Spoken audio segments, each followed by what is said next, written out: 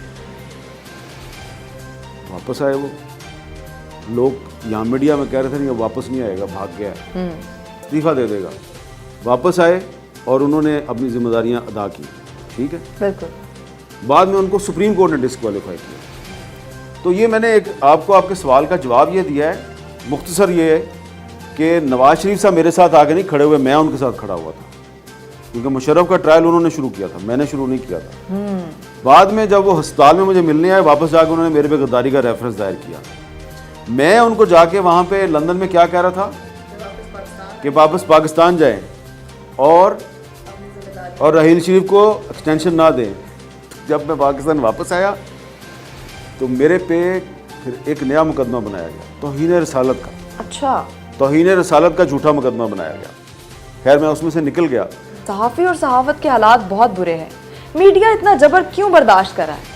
دیکھیں میں یہ سمجھتا ہوں کہ جب آپ کی پارلیمنٹ غلام ہو جائے, جب آپ کی جوڈیشری غلام ہو جائے, جب آپ کی ریاست غلام ہو جائے, تو تو پھر میڈیا تو چھوٹی چیز ہے. دعوے تو سارے کر رہے ہیں لیکن ہمیں حقیقت پسندی کا مظاہرہ کرنا چاہیے. تو جو بھی پارلیمنٹ کو اور جوڈیشری کو اور میڈیا کو اپنا غلام بناتا ہے وہ دراصل پاکستان کو کمزور کرتا ہے. صحافتی تنظیمیں کیوں خاموش؟ میں اس رائے سے اتفاق نہیں کرتا کہ موجودہ صورتحال میں صحافتی تنظیمیں خاموش ہیں. اس کی وجہ ہے میڈیا کمزور ضرور ہے پاکستان میں, لیکن جو ورکنگ جرنلسٹ ہے, وہ ورکنگ جرنلسٹ جو میڈیا کی آزادی پہ یقین رکھتا ہے, وہ آج بھی سڑک پر آ کے مظاہرہ کرنے کے لیے تیار ہے. اب اگر میڈیا ہی اس کے مظاہرے کو اگر اہمیت نہیں دیتا تو اس میں ہم کیا کر سکتے ہیں. تو میں خود اس مظاہرے میں نے مظاہروں میں حصہ لیا, میں شریک تھا. میرے سے حکومت کے لوگ ناراض بھی ہوئے.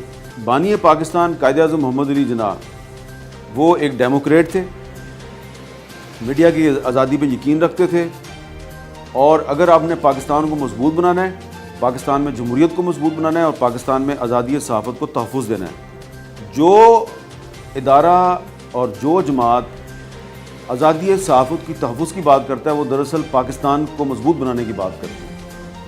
جو ادارہ اور جو جماعت آزادی صحافت پر حملہ کرتی ہے وہ پاکستان کی دشمن ہے. اگر آپ نے پاکستان کو مضبوط بنانا ہے, جو کہ مجھے یقین ہے کہ پاکستان مضبوط ہوگا, تو وہ اسی وقت مضبوط ہوگا جب پاکستان میں میڈیا آزاد ہوگا. اور جو لوگ یہ سمجھتے ہیں کہ ہم میڈیا کو اپنا غلام بنا چکے ہیں اور ایسی دی تیسی کیبل بند کرا دیں گے, انہوں کی لتاں توڑوا دیں گے, انج کرا دیں گے, تو ہاں کروا سکتے ہیں آپ کچھ عرصے کے لیے, کیونکہ آپ کے ہاتھ میں بندوق ہے. لیکن اوپر ایک اللہ بھی تو ہے نا. تو یہ پاکستان جو ہے نا یہ اللہ کی مرضی سے بنا ہے, آپ کی مرضی سے نہیں بنا. اور پاکستان چلے گا بھی اللہ کی مرضی سے, آپ کی مرضی سے نہیں چلے گا. سیٹھ صاحبان ہیں یہ کیوں فوراً سے انہی کی باتوں میں آ جاتے ہیں؟ پہلے تو بڑا ریزسٹ کرتے تھے, اب ایک فون کال پہ ہی. دیکھیں یہ ہمیشہ سے ایسے ہوتا رہا ہے. یہ جنرل ایوب خان کے زمانے سے جو سیٹھ صاحبان ہیں یہ اسٹیٹ کے اداروں کے ساتھ ہی چلتے ہیں. تو سیٹھ اور اسٹیٹ کا جو الائنس ہے اس سے پاکستان مضبوط تو نہیں ہوا. اگر سیٹھ اور اسٹیٹ کا جو الائنس جو ہے اس سے پاکستان نے مضبوط ہونا ہوتا تو 1971 کا سانحہ نہ ہوتا.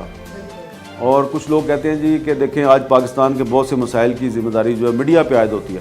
1971 میں تو آزاد میڈیا تھا ہی نہیں, تو کیوں ٹوٹ گیا پاکستان؟ تو جنہوں نے پاکستان توڑا ہے ان کا احتساب نہیں کرتے. روزانہ کسی ٹی وی چینل کا احتساب ہے, روزانہ کسی اخبار کا احتساب ہے, روزانہ کسی ٹی وی اینکر کا پروگرام بند کر کے سمجھتے ہیں کہ ہم نے کشمیر فتح کر لیا ہے. ایسے نہیں کشمیر فتح ہوتا. اچھا, آپ طاقتور لوگوں سے کیوں نہیں ڈرتے؟ دیکھیں یہ میں اب اس میں کوئی وہ اپنے آپ کو بہت میں رستم زمان یا 30 مار خان نہیں سمجھتا. یہ جو بھی ہم کر رہے ہیں نا یہ کوئی ہم کسی پہ احسان نہیں کر رہے, یا یہ کوئی ہم اس لیے نہیں کر رہے کہ ہم بڑے بہادر ہیں. یہ ہمارا کام ہے, یہ ہماری پروفیشنل ریکوائرمنٹ ہے. ایک صحافی جب صحافت میں آتا ہے تو اس کا کام ہے کہ اس نے سچ بولنا ہے, سچ لکھنا ہے. اگر وہ یہ کر رہا ہے تو وہ صحافت کر رہا ہے. تو اگر آپ سمجھ رہے ہیں کہ وہ بڑا بہادر ہے تو ٹھیک ہے, آپ اس کے لیے دعا کریں, لیکن وہ آپ پہ احسان نہیں کر رہا بہادری دکھا کے. یہ اس کے پروفیشنل ریکوائرمنٹ ہے. تو اگر میں سچ بول رہا ہوں تو اس کا مطلب یہ نہیں ہے کہ میں کو بڑی بہادری دکھا رہا ہوں. بھئی اگر میں نے سچ نہیں بولنا تو چھوڑ دو صحافت. اچھا میر صاحب, آپ کے بارے میں سوشل میڈیا پہ کیمپین چلتی ہے غدار باپ کا غدار بیٹا, تو آپ نے ایسا کیا کیا جس کی وجہ سے لوگ آپ کو غدار کہتے ہیں؟ میں نے غداری کی ہے. میں جناب کیونکہ میں سمجھتا ہوں کہ جن لوگوں نے فاطمہ جناب پہ غداری کا الزام لگایا تھا تو وہ اصل میں غدار ہیں. تو اس لیے کیونکہ میں نے کچھ افراد جو ہیں جنہوں نے فاطمہ جناب کو غدار کہا تو میں ان کو غدار سمجھتا ہوں, تو اس لیے میں بھی غدار ہوں. تو آپ دیکھیں نا کہ اگر اس ملک میں قائد اعظم کی بہن غدار ہے تو پھر حامد میر بھی غدار ہے, کوئی بات نہیں, ہونے دو پھر. تو اس میں آپ دیکھیں نا غداری کا معیار کیا ہے آپ کا. غداری کا معیار یہ ہے کہ آپ کہتے ہیں کہ پاکستان میں آئین اور قانون کی بالادستی ہونی چاہیے, سپرمیسی آف پارلیمنٹ ہونی چاہیے, قانون سب کے لیے برابر ہونا چاہیے, تو آپ غدار ہیں. تو یہ جو لوگ غداری کے الزام لگاتے ہیں نا, یہ مجھے ان پہ نا ترس آتا ہے. یہ بڑے کمزور لوگ ہیں, ان کے پاس دلیل نہیں ہے. تو جب آپ کے پاس دلیل نہیں ہوتی ہے اور آپ کا موقف کمزور ہوگا تو آپ کہیں گے غدار ہے, کافر ہے, بے حیا ہے, بے شرم ہے, وطن فروش ہے. اچھا, اب اس میں ہسٹری سے ان لوگوں کو پتہ نہیں ہے. یہ بھی لکھیں گے وہ وارث میر کا بیٹا حامد میر جو ہے یہ میر جعفر کا رشتہ دار ہے. اچھا, اب ان کو یہ نہیں پتا کہ میر جعفر کون تھا. بھئی میر جعفر جو ہے اس کے نام کے ساتھ میر جو ہے وہ اس کی ذات کی وجہ سے نہیں ہے, وہ اس کے آفس کی وجہ سے ہے. اچھا, اس کا عہدہ, وہ اس کا عہدہ تھا. میر جعفر جو ہے وہ سراج الدولہ کا chief of the army staff تھا, اچھا, اور اس زمانے میں chief of the army staff کو میر سپاہ کہتے تھے. میرے سپاہ, تو میر سپاہ ہونے کی وجہ سے سید جعفر علی خان نجفی جو ہے وہ میر جعفر بن گیا. اچھا, ٹھیک ہے, اس کا اصل نام کیا تھا؟ سید جعفر علی خان نجفی. تو کیونکہ وہ chief of the army staff تھا تو وہ میر سپاہ کہلاتا تھا. تو میر سپاہ ہونے کی وجہ سے وہ میر جعفر بن گیا. تو اب وہ تو نجف سے آیا تھا, تو نجف میں کون سے میر ہوتے ہیں؟ تو ہمارا تعلق جو ہے وہ کشمیر کے ساتھ ہے. ہمارے جو بزرگ تھے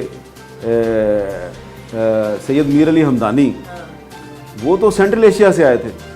تو ہمارا تو میر جعفر سے کوئی تعلق نہیں ہے, صرف اتنا تعلق ہے کہ وہ میر سپاہ تھا, یعنی chief of the army staff تھا, اور ہم جو ہے وہ ہمارا میر خاندان سے تعلق ہے.